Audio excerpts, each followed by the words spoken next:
Assalamualaikum warahmatullahi taala wabarakatuh. Bismillahirrahmanirrahim. Alhamdulillahi rabbil alamin wa bihi nasta'in ala umuri dunya waddin. Wassalatu wassalamu ala asyrafil anbiya wal mursalin wa ala alihi wa ashabihi ajma'in. Tuan-tuan, puan-puan yang dirahmati Allah sekalian, insyaallah pada pagi ini pada hari Khamis 17 Ogos 2023, insyaallah saya akan membincangkan sedikit berkenaan dengan sejarah dan pengenalan kepada ilmu fiqh dan ilmu usul fiqh iaitu sebagaimana yang pernah kita bincang dalam kuliah-kuliah yang lepas. Sebenarnya ilmu usul fiqh ini sudah pun bermula pada zaman Nabi SAW itu sendiri. Sebagaimana yang kita melihat bagaimana Rasulullah SAW mengutuskan Muaz bin Jabal ke negeri Yaman sebagai gubernur di Yaman. Di mana Rasulullah SAW bertanyakan kepada Muaz bin Jabal, Fabima taqdi. Lalu Muaz, Nabi SAW bertanya kepada Muaz, maka dengan apa kamu akan berhukum? Lalu Muaz bin Jabal menjawab, aku akan berhukum dengan kitab Allah. Kalau kamu tidak menjumpai di dalam kitab Allah, Nabi SAW bertanya kepada Muaz, lalu dijawab oleh Muaz, aku akan merujuk kepada sabda Rasulullah SAW. Dan Nabi SAW bertanya, jika sekiranya tidak terdapat secara jelas hukumnya di dalam kitab Allah dan sunnah Rasul SAW, maka Muaz menjawab, ajtahidu bi ra'yi wala alu, dan aku akan beristihad dengan pemikiranku dan aku tidak akan menyeleweng atau menyimpang daripada kehendak Al-Quran dan hadis.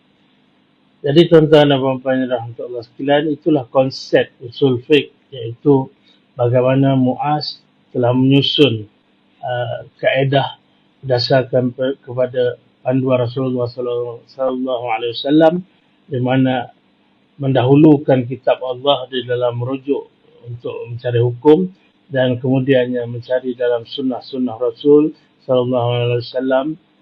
Dan sunnah Rasul ini sama ada ianya dapat dilihat daripada perbuatan Rasul atau perkataan Rasul ataupun ikrarnya Rasul SAW tentang perbuatan sahabat.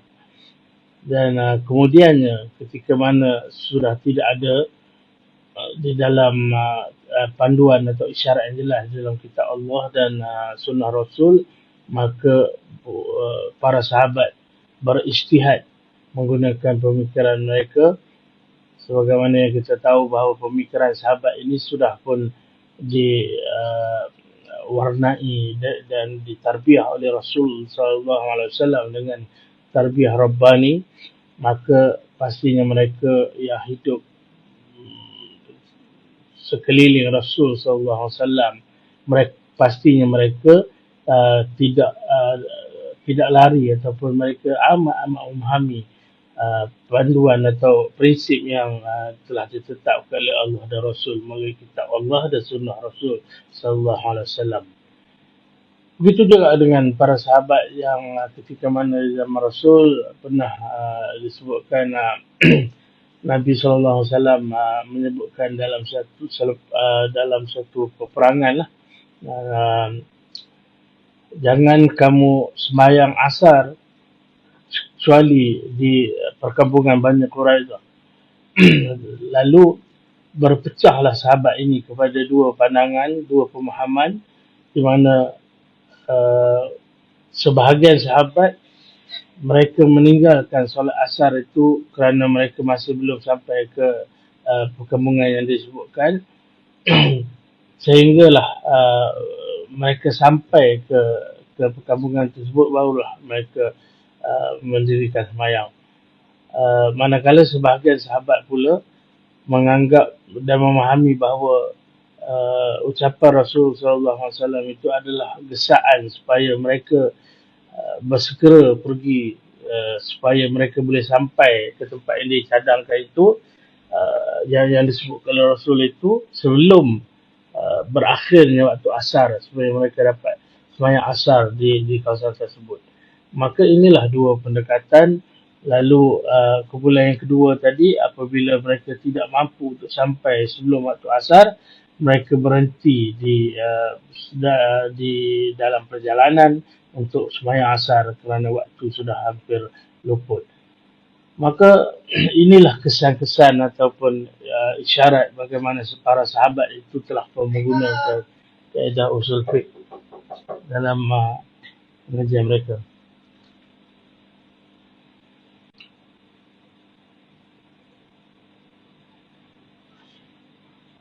Setelah kewafatan Rasul SAW hingga ke zaman para sahabat atau zaman Khalifah Ar-Rashidin, konsep penggunaan usul fiqh ini masih terus digunakan oleh para sahabat kerana mereka pada ketika itu sudah tidak mampu lagi untuk tak boleh lagi untuk merujuk kepada Rasul SAW, kerana ketika mana Rasul ada bersama mereka, setiap apa yang berlaku yang tidak dapat ataupun ada keraguan hukum di dalamnya, maka mereka terus merujuk perkara tersebut terus kepada Rasul SAW dan mendapat jawapan secara langsung daripada Rasul SAW.